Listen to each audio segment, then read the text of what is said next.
Alors la paracha de Vaishlach. Voilà que Yaakov dit une phrase, on va dire iconique, puisque sur cette phrase, Rashi va commenter un commentaire qui est très, très important. Et la phrase qu'il a dit à Esav, il lui a dit Im Lavan Garti, avec Lavan j'ai habité.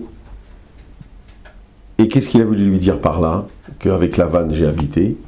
Alors, Rashi il explique que Garti, c'est la même valeur numérique que 613.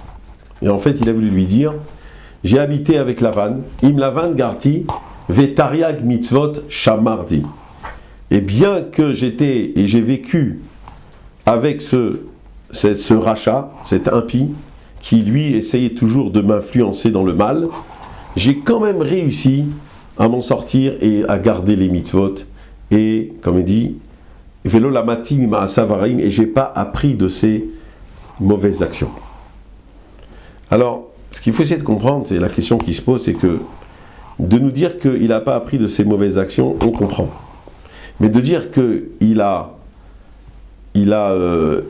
accompli les 613 mitzvot de la Torah, ça a l'air un peu, peut-être exagéré, si on peut dire comme ça. Parce que d'abord, on sait très bien qu'il y a beaucoup de mitzvot qui sont relatives à Eretz Israël.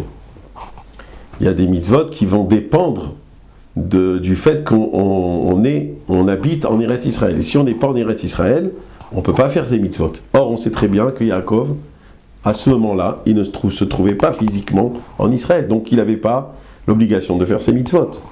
On sait très bien aussi qu'il s'est marié avec 2 sœurs. Donc, il n'a pas accompli toutes les mitzvot, puisqu'on n'a pas le droit de se marier avec 2 sœurs. Etc., etc. On sait très bien que le Beth Amikdash, il faut amener des corbanotes. Il n'y avait pas de Beth Amikdash, il n'y avait pas de corbanotes.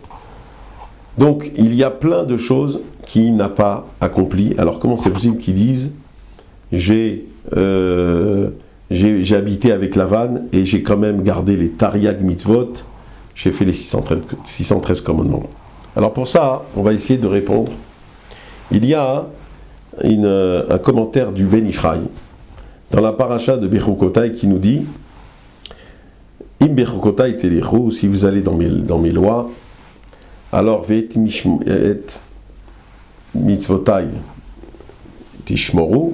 Donc, si tu gardes les mitzvot, va citer motam et tu les réalises. Alors, la question se pose, ici, dans ce passouk, il y a une anomalie, puisqu'on est en train de. Il y a plutôt une répétition. Pourquoi? Parce qu'on dit déjà que et mitzvotai tishmeru, c'est-à-dire qu'on va garder les mitzvot. Donc, garder les mitzvot, ça veut dire les réaliser en fait. Alors pourquoi le passouk continue, il nous dit va inciter motam et tu vas les réaliser, tu vas les accomplir. C'est déjà marqué dans Tishmeru, dans le fait de garder les mitzvot. Alors le Ben Ishraï nous explique une chose importante, il faut savoir qu'en fait la réalisation des mitzvot dans l'action, normalement elle n'était pas nécessaire.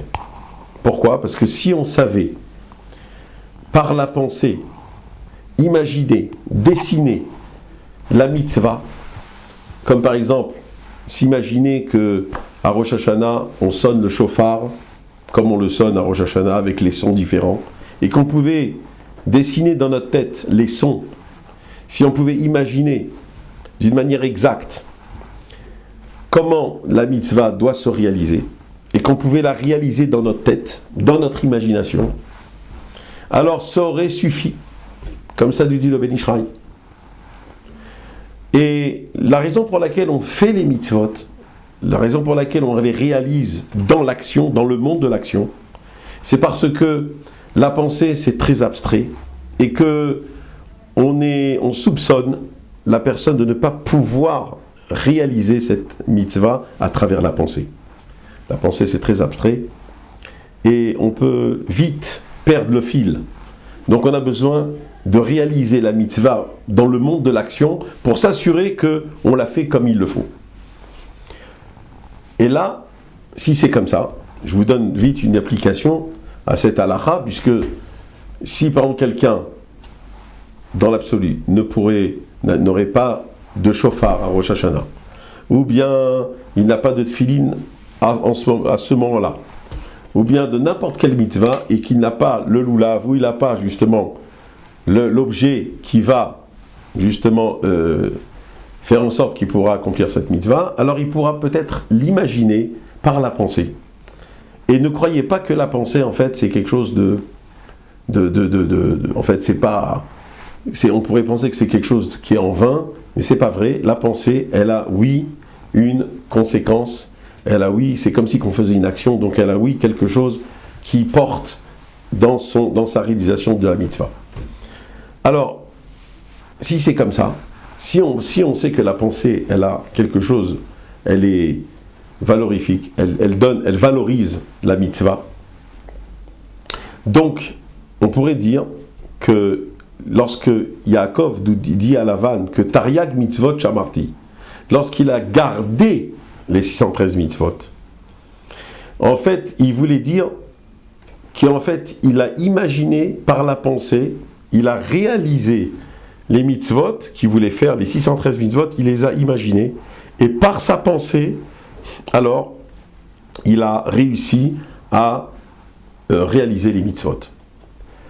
Et en fait, c'est pour ça que on nous dit tout de suite après, et il a dit, je n'ai pas appris des mauvaises actions de Lavan. Quel est le rapport? Le rapport, il est que quand quelqu'un il s'occupe dans sa pensée, il est toujours en train de penser à Hachem, il est en train de penser à la mitzvah, il est en train de penser à faire du bien, alors le mal ne peut pas rentrer. Et ça, c'est une leçon très importante, chers amis, de savoir que même parler du mal des autres, lorsque on est dans le bien, on est dans le bon, on est dans le positif, alors le négatif ne peut pas rentrer. Alors les mauvaises choses ne peuvent pas rentrer. C'est pour ça que Rashi nous dit, dans la paracha, il nous dit, j'ai vécu avec Lavan, et malgré le fait que j'ai vécu avec lui, j'ai pu garder les mitzvot, j'ai pu penser aux mitzvot, les réaliser par la pensée, et donc, automatiquement, m'écarter du mal. Et en fait, c'est ça notre but, c'est essayer toujours de penser à faire du bien, de faire du chesed, de faire une mitzvah, de donner de la tzedaka, de faire ce qu'on doit faire afin d'éviter les mauvaises choses, et en fait, de s'écarter des mauvaises influences. Voilà comment on pourrait répondre à cette question. Simplement, pour finir, le Chafetz Chaim, et je pense que c'est important de le dire, le Chafetz Chaim, il dit une chose importante aussi, il dit que lorsqu'un homme, il étudie la Torah, alors, s'il étudie le sujet de la mitzvah, en l'occurrence, alors c'est comme si qu'il a réalisé la mitzvah. Et c'est comme ça que le Chafetz Chaim lui répond à la question, comment c'est possible que Yaakov, il a pu garder les 613 mitzvot, alors qu'il était en route Laaretz, alors qu'il ne pouvait pas les faire? Il dit parce qu'en fait, il a étudié la Torah.